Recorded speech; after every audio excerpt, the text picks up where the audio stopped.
Then when we talk about the pummel, okay, when we those Bangalore, Chennai, Hyderabad gave us results, Chennai is vulnerable. When we look at the Chennai, pummel is vulnerable.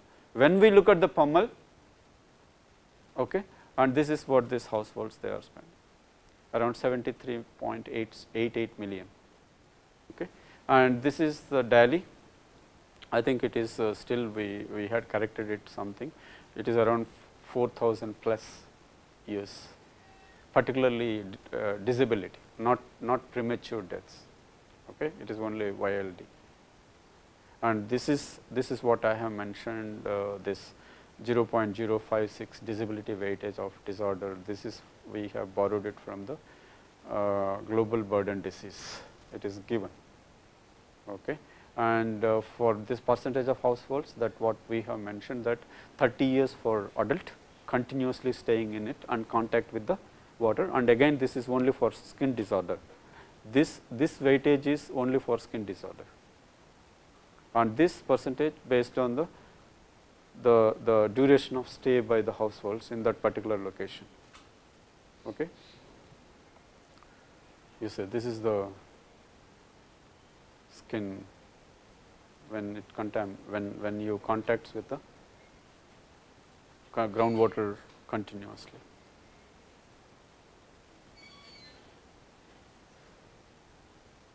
Yeah. Yeah. So, I think I have really brushed through it quickly. So, now we can talk about it. After listening to this information, okay, it is really an information. So, what is your perception, or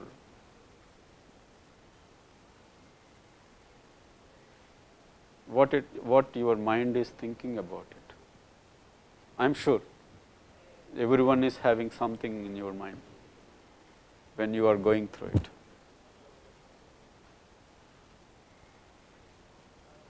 Is there any such thing going on? Huh?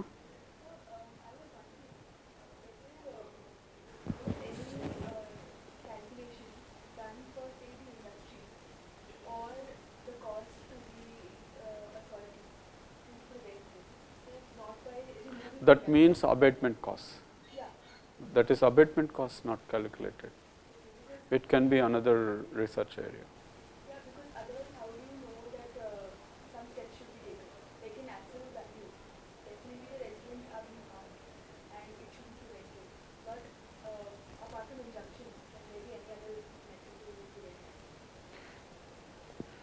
Yeah, it is a good research proposal.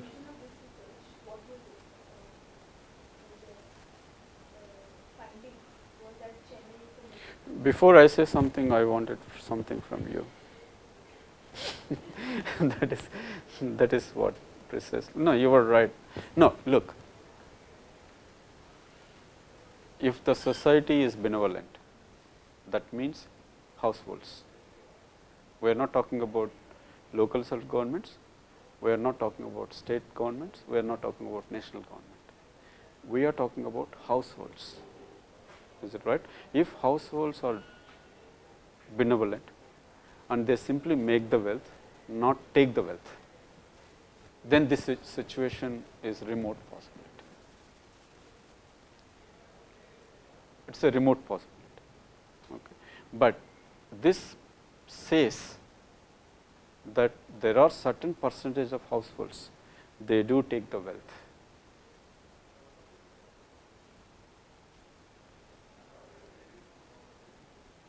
Yeah, and that really creating disturbances for some other percentage of the households. Is it right? It is not jumping straight away. We will come back to this. I haven't gone through any literature, but it is just as a coffee room discussion. I was told by someone in Kanpur, that the Kanpur was the Kanpur has had a lot of textile industry. Is it right? And they had really exploited the city like anything. Is it right? Once whatever may be the reasons, including environment as a factor, after 1986 Environmental Protection Act, these textiles were really reduced, and the owners of the textiles, they are in Paris.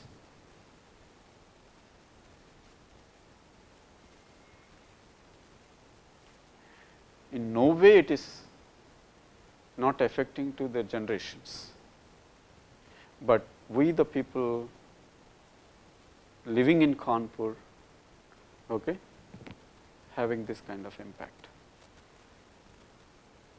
Why I am saying is that when you are talking about, once after you listen to this, you simply had in your mind, did we had some kind of study on how much is the abatement cost in order to mitigate this? Why do we need to talk abatement cost? If you follow the minimum national environmental standards, that is our duty. I think what for this constitution having that article of 51 AG? No, look, we love our parents, we are loyal to it, we also love our teachers, we are loyal to them, is it right?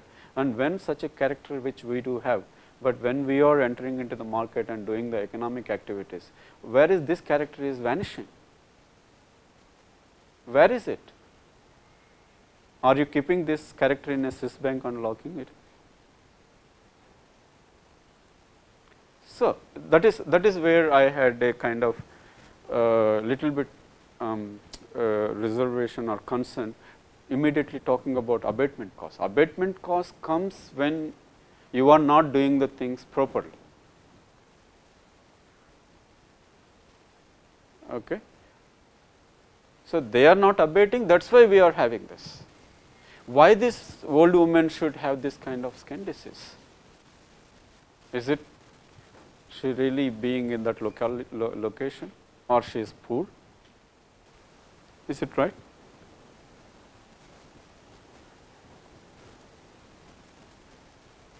Yeah. In the data given, the costs you summed up, were they annual costs or the total cost of the 20 years? No, it is what we did. We have collected the information from the census. What is the population? We have this is the area. We also did later on. We do have the figures except Symbiom. Okay. These brackets are we have had a primary data in a given each location.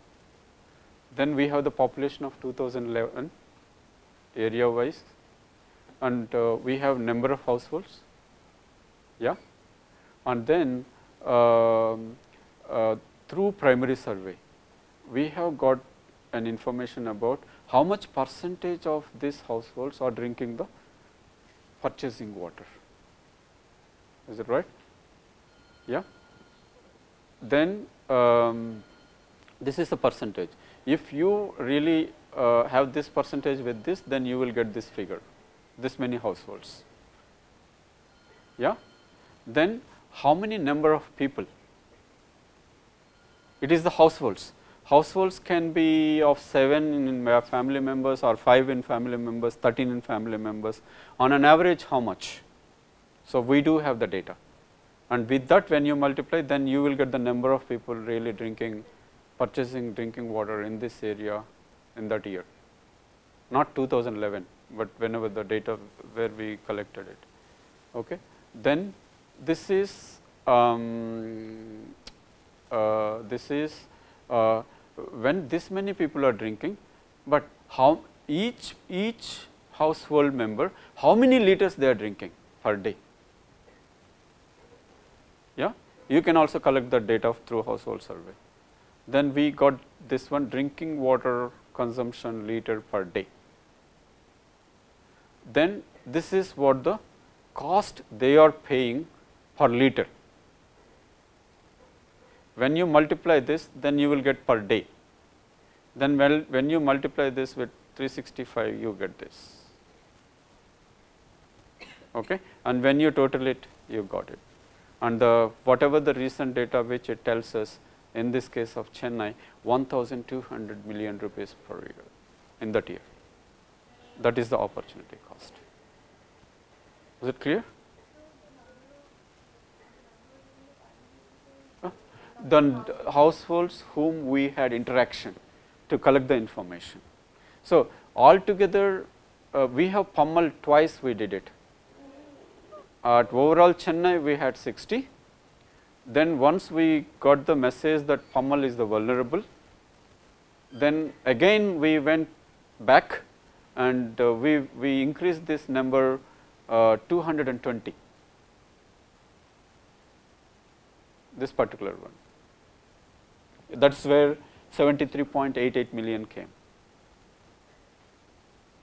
And this DALI and the skin diseases, this is only for the pummel, not for any other locations or any other city. Yeah. So, this is also for only pummel, not any other place.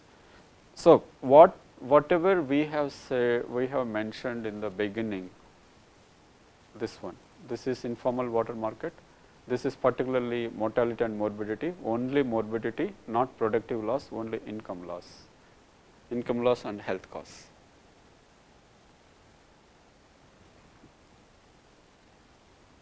Yeah. So, health costs are the morbidity thing, okay, and income loss we have not done this. These two not done, only this one.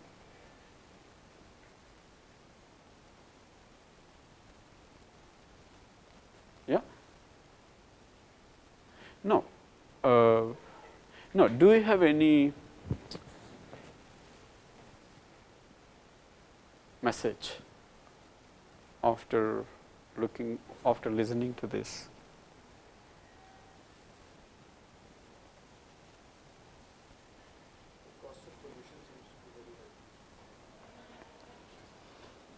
So, pollution is costing us,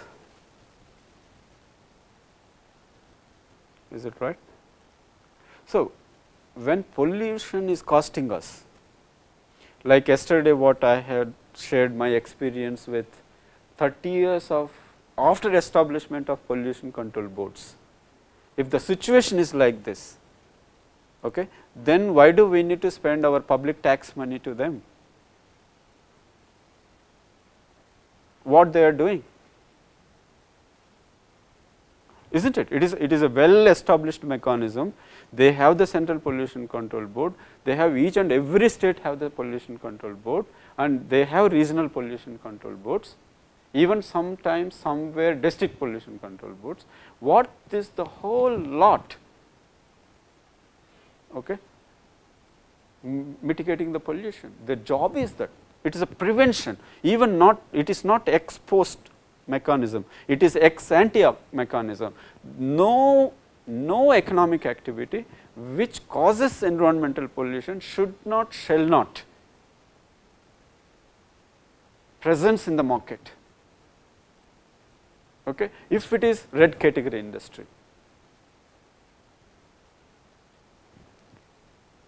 It is a mandate.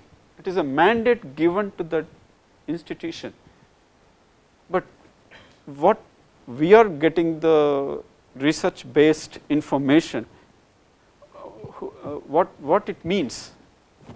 Can we talk the manner in which we have mentioned that why do we need to spend the public tax money on those institutions? That is number one. Number two, our lawyer friends can tell us, if you want to enact a legislation, how much time of whose time, okay, and how much money involved in order to develop a piece of legislation like Environmental Protection Act 1986. How much paper they have used in order to develop that legislation. It consumes resources, is it right? Is it 1000 crores or it is a 1 crore? There is a whole set of mechanism, no? If you want to enact a legislation, there is certain set procedure and processes. How much it is? Do we have studies on it? You people can do it, no? Is it right? Even we can do it, but it is easy because you are aware of the procedures and processes. That is why we are saying our lawyer friends can do that.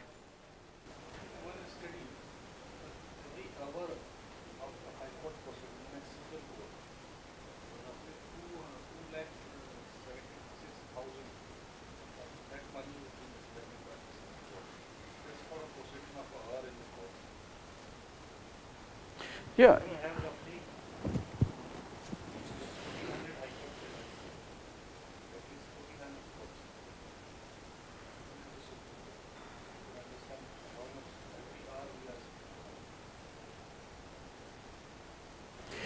No, it is a puzzle. I think honestly, if we seriously do research and seriously generate the knowledge base and disseminate it to the public, I think it is going to be it is going to create some kind of awareness, and they can question it. They can question the people, but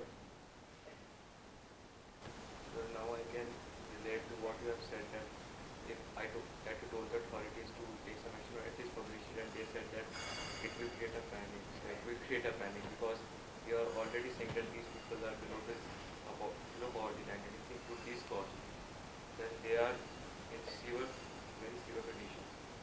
These data, I think, will match up to the data of Africa.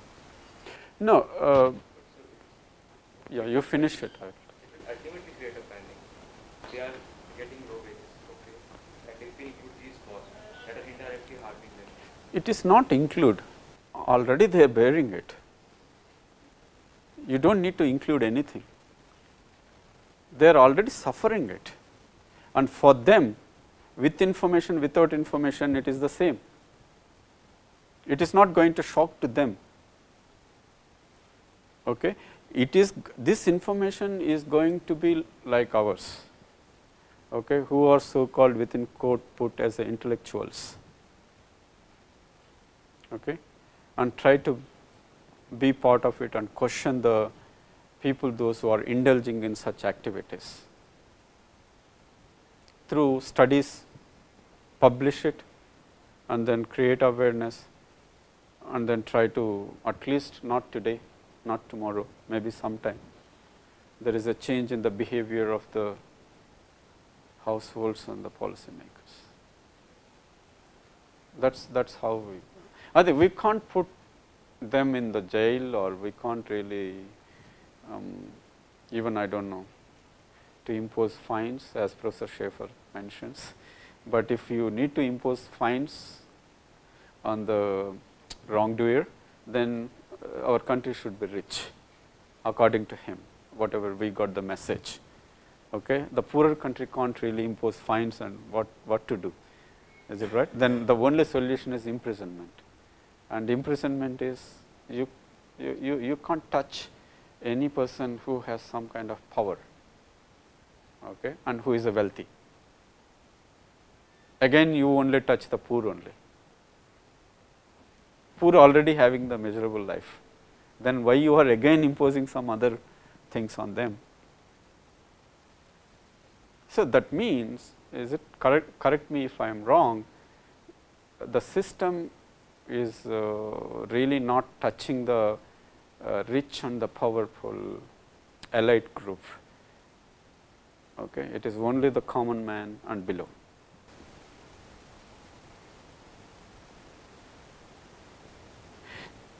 Is it right?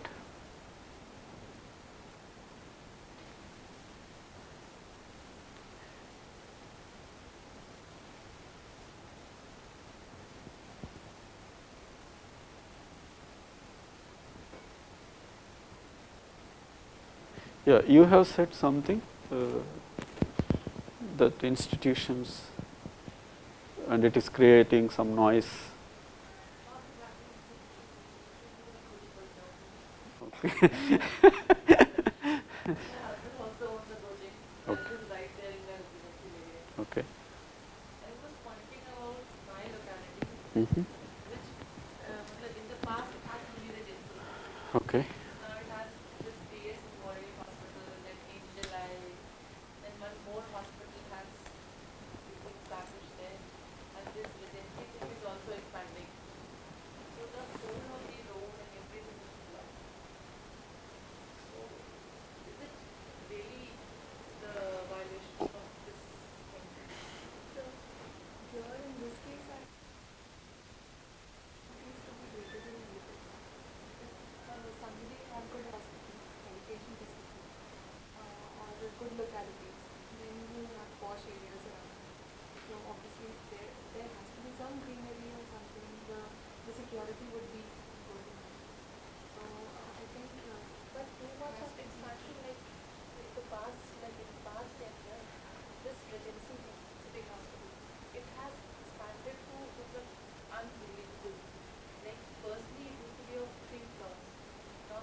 You being a household, what are you doing?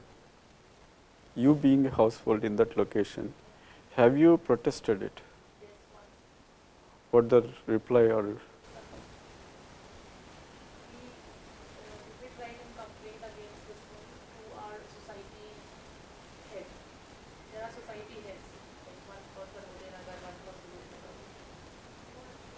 No, instead of complaining, in order to this Regency expansion over 12 floors, then you people could have get together and say that the expansion, uh, there are some such cases in real world situation, a developer and the households, okay, and the developer has some commercial business plan, and if the households they supposed to give permission, not to give permission, okay, depends upon the costs and benefits of what kind of activities. Okay. So, in the similar sense, when this Regency is really constructing 12 floors, is it right? They need to seek permission from the Kanpur Nagar Nigam.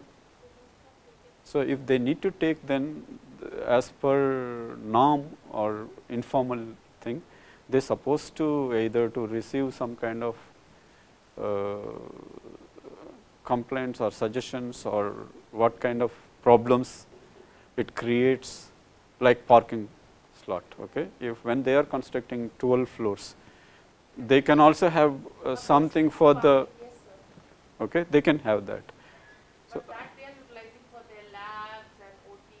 no, that is where you people to suggest rather than complain.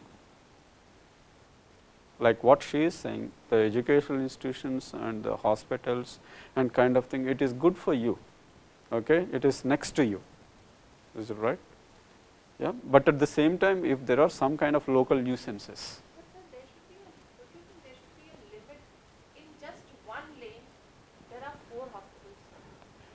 No, that is that is a negative externality if you have more and more hospitals.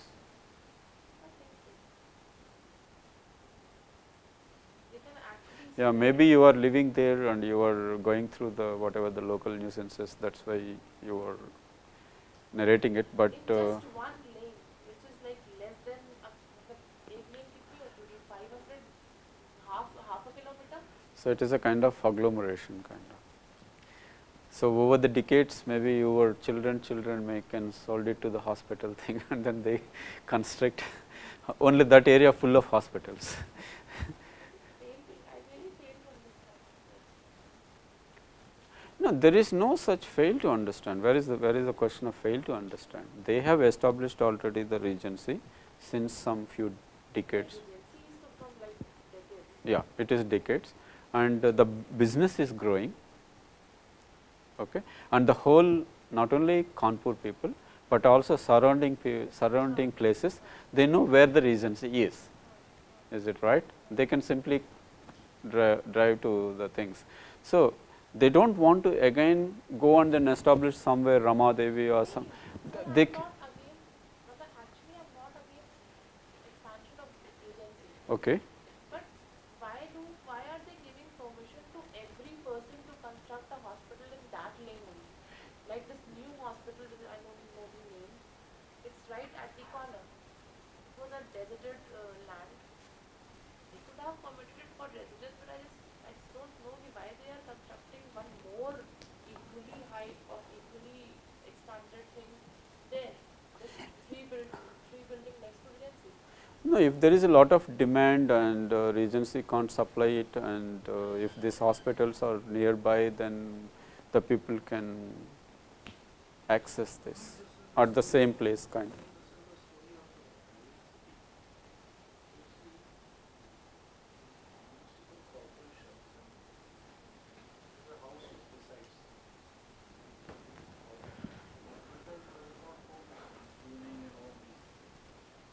So they are actually creating hubs. Whatever is No, there. it is basic principle of economic agglomeration. Okay, so they all would like to access nearby and help each other. Okay, whatever manner.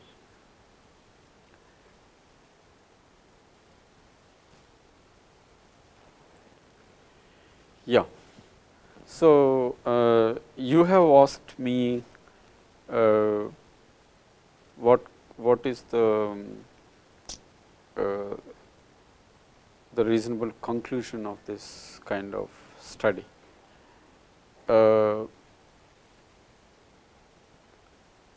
What we have something in mind. One is the formulation of zoning policy itself is not perfect. They are not taking whatever may be the reasons, the scientific know-how. And without scientific know-how, if you formulate, then it is not going to be efficient, number one. Number two, they are not following the due diligence in preparation of zoning policy. They are not consulting the stakeholders, whether it can be zoning or rezoning, like what we have discussed last class. There is no such systematics, there is no such system. Okay. Somebody bulldozes. Okay. If even there is a zoning rule, if I am really know how to manipulate it, okay, I can even today can establish my industry. That is the system. Okay. We are not naming, blaming or framing any individual. We are really talking about there is some kind of lacuna within the system. Unless until we clean up that, then it is difficult to in a sensible manner having a progress. That is point number one. Okay. And there is no dearth of experts, architects, planners, scientists, engineers, lawyers, economists, social workers. We do all what is that 7 is a good number. Okay. We do have all 7 experts. Then why they are not contributing, or why they were not invited by the local self government, while formulation of the zoning. Why not? It's as a advanced as a knowledge based economy society, they should do it for that interest. Okay. Just to serve 0.00001% household in order to take wealth, they are harming the rest of the households. This is evidence. Okay. It is a kind of smoke that there is a fire, but the fire can cost us. We are just sitting on a landmine. It can blow up any time. Okay. Then we talk. The media is really full of every second repeat and talk, and the politicians, they do talk, and academicians, they do have the workshops and seminars and then whatever it is, and they do get research projects. Is it right? And the outcome of the research projects somewhere lying down in the shelves of some donor. So, whatever the knowledge which we create, whether it is using by the society or not. That is why we are talking about the scientific know-how need to be taken as a mandate while you are taking this kind of policies. Is it right? Otherwise, we will have environmental degradation as well as the sluggishness in the economic growth and development, and also in turn that health, the productive loss and income loss to the households, and health costs may be high. That is why the Regency is expanding it. Is it right? Then the second one, which we also really this thing, why can't the public funded institutions, whatever they do have the first hand information, why can't they disseminate it to the people? Is there any mandatory rule, okay, taken as a oath when they are taking the job, that we never ever disclose any information to the public? Is there any such contractual relationship between the institution and an employee? For that, do we need to fund from the tax money?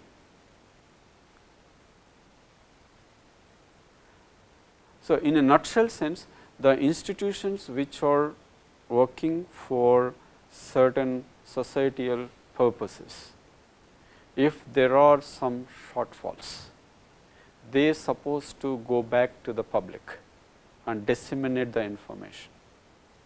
Okay. Like politicians, they say, we are answerable to the voters or public. Why can't the officials of an institution is also answerable to the public? Why can't? Indirectly, we need to be responsible to the public through politicians. Now, is there any such, is it the constitution is like that? Then where this informal system is coming up? Okay, that is second. And the third one, we do also lay down the national or international level norms that every member of a household, okay, there is a per capita consumption of drinking water, maybe depends upon the atmosphere or environment or the work they do, like hard labor or white collar jobs or whatever it is, 3 to 5 liters per day.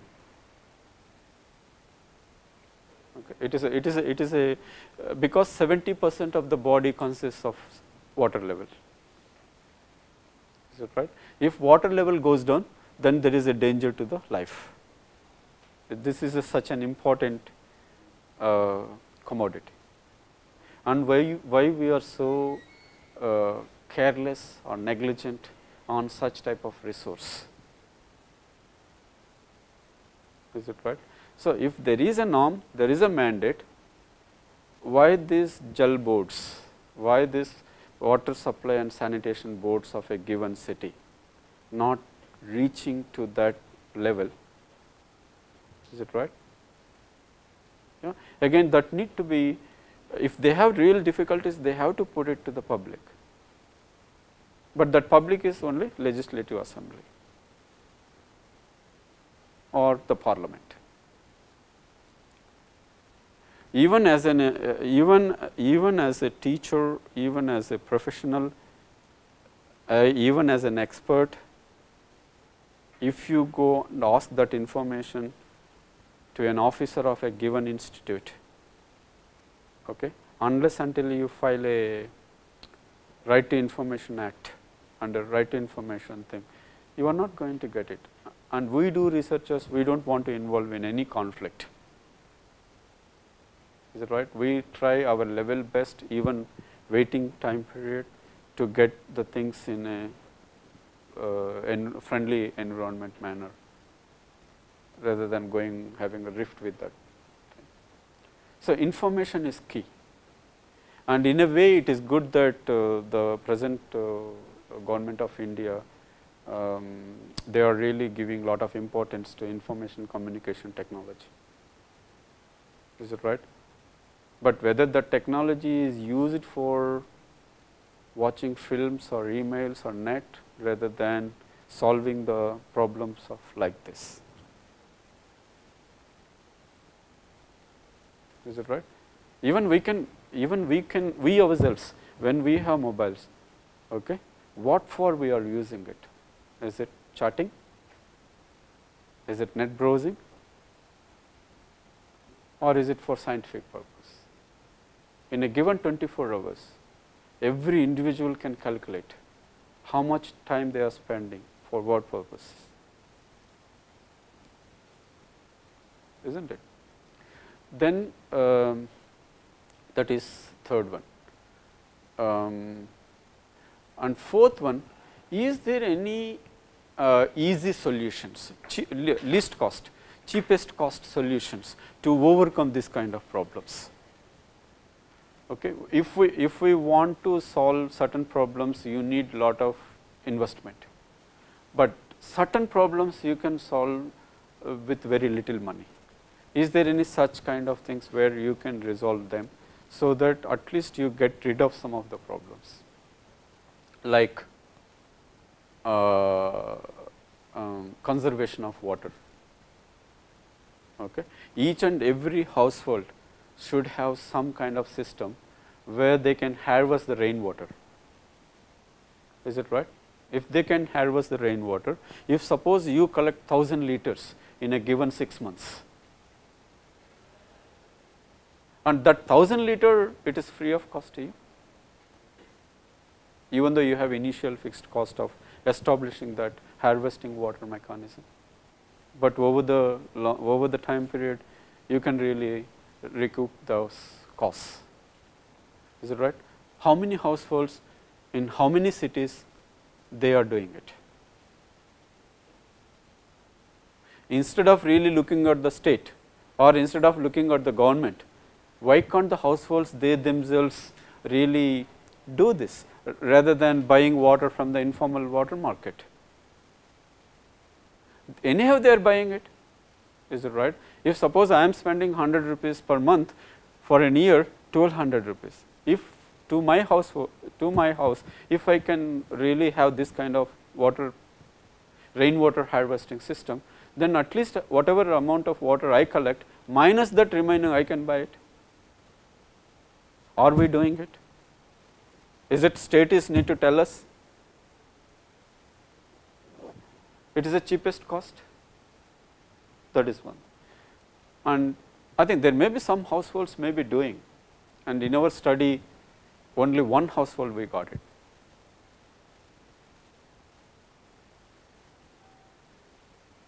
So he is really doing it. He is from high income group, and he is really having this harvesting rainwater, and he is collecting 1000 liters for 6 months.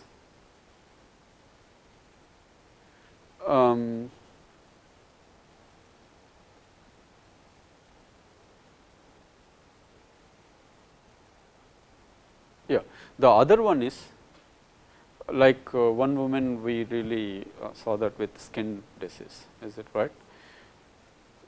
If suppose instead of directly using the groundwater contaminated the water concentration of heavy metals of the contaminated water, what they can do, they can mix with the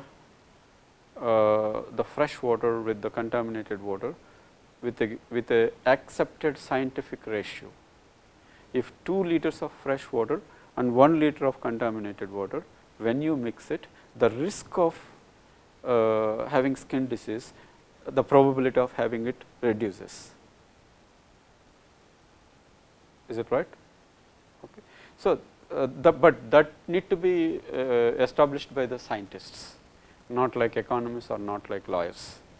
Okay. They should tell us the appropriate ratio. If you do this, then no effect of these metals. That can be really verified and then introduced. Yeah. So, there are certain things which you need to prevent and certain things you need to compensate. Okay. The compensation is that, like pummel, it is a well established fact. Even still you want, even if you doubt this study, okay, and it is not a perfect study, there is a research methodology gaps or maybe calculation wrong or whatever it is, okay, but something is going wrong, that much the study says. If you want to really do further deepest investigation and get the actual information, once you get it, then you identify who caused this harm and put the bill to them. They have to pay. If you won't have such kind of system, then it is a undercompensation. If it is, as long as it is undercompensation and more wrongdoers, the number increases, then they can inflict harm more and more.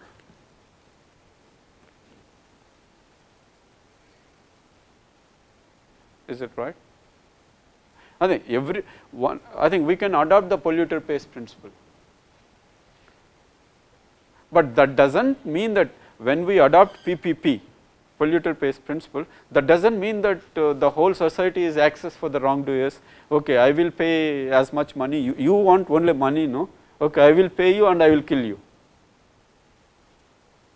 Again, we should not do like that. I think there is certain limit.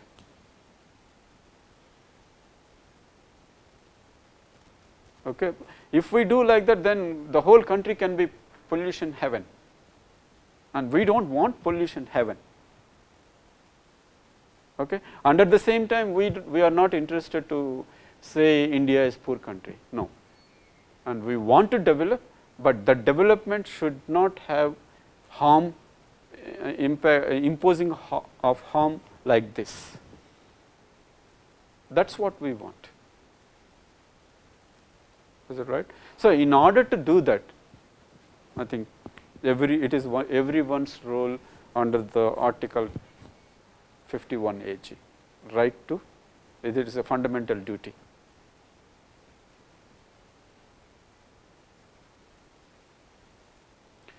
Is there any research done on it as of now?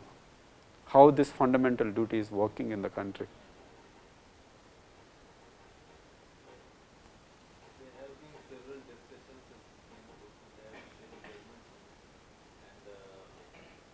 What is the positiveness of it? That is what we want to extract it. We do have a wonderful article, is it right? It is a fundamental duty. Yeah.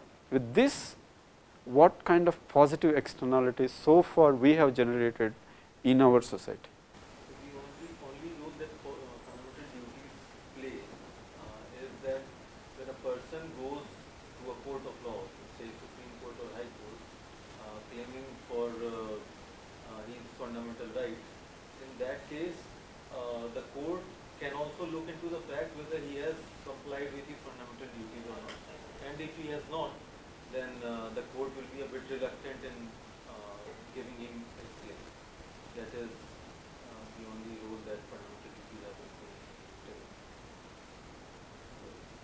there is no particular legislation or statute which says that if someone violates his fundamental duties, then he'll be asked to pay fines. No, no, we are not. No, no, There are no such. no, no. We are not talking about it. We are not talking about whether you are following the duty. If you are not following the duty, every day you have to pay 1 rupee fine. No, we are not talking about that. We are talking about it is that if suppose there is an industrial plant which it is really like any tannery, even if all of us we go right now to Pummel, okay, and then to have a access of some of the plant's premises.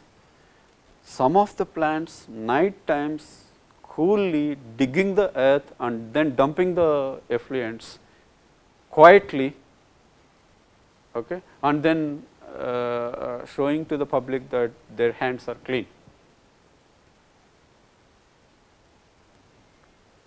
There may be some units they may be doing it, okay, and that really causes groundwater contamination.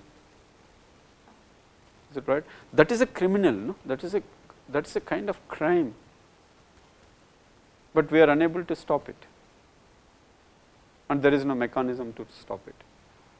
That is where we have mentioned we shall not target an individual. Only we should talk about the system loopholes and lacunas, how as an intellectual community should be able to generate knowledge, disseminate it, and then to make a kind of point and try to fill that gap. That is, if we can try to do that, then over the time period, yes, we can be one of the developed countries among the world. But with this kind of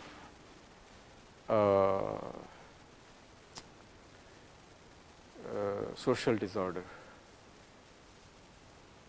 like socio-economic conditions, it is difficult. It will be difficult. Like whatever Anushka mentioned, that when we talk about abatement, okay, the technology is part of it. Is it right? So, if you can invest in R&D,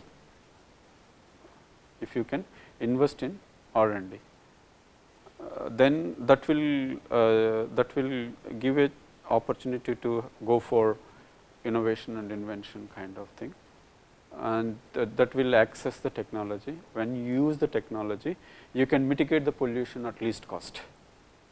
Okay. But if you import the green technology from outside the country, then it costs us. Is it right?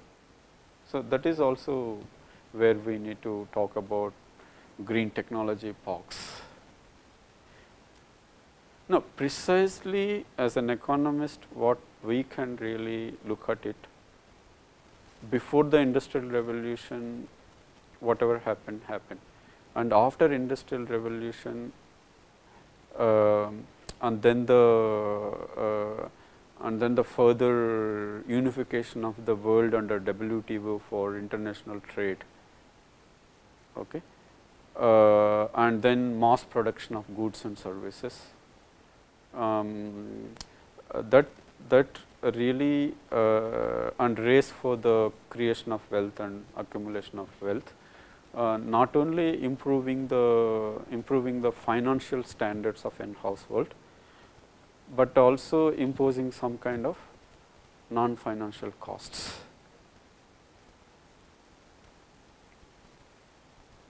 Is that right? So, and we need to address such type of costs.